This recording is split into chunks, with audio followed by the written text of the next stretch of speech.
If another member of the church sins against you, go and point out the fault when the two of you are alone. If the member listens to you, you have regained that one. But if you are not listened to, take one or two others along with you, so that every word may be confirmed by the evidence of 2 or 3 witnesses. If the member refuses to listen to them, tell it to the church. And if the offender refuses to listen even to the church, let such a one be to you as a Gentile and a tax collector. Truly I tell you, whatever you bind on earth will be bound in heaven, and whatever you loose on earth will be loosed in heaven. Again, truly I tell you, if 2 of you agree on earth about anything you ask, it will be done for you by my Father in heaven. For where 2 or 3 are gathered in my name, I am there among them.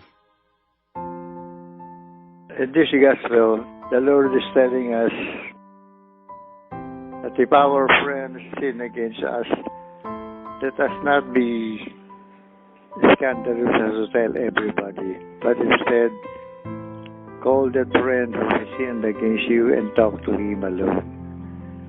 If he agrees, then everything will be all right. But if not, then bring along 1 or 2. And this 1 or 2 must be his best friend, so that he could deny maybe to you, but not to his best friends. But then still, if he doesn't agree, then take it to the church.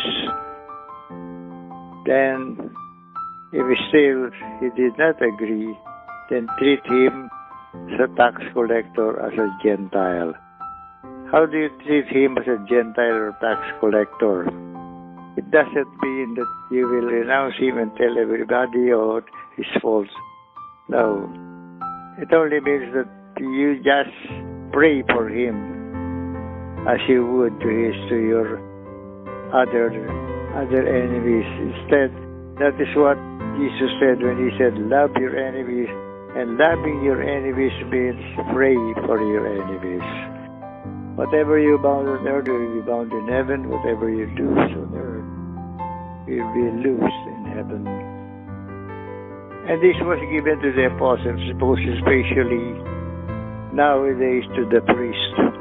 That when you confess whatever the priest says, if the priest forgive you, then you are forgiven. If not, then you are not forgiven.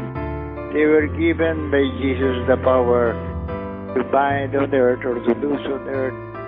That will be also bind in heaven and loose in heaven.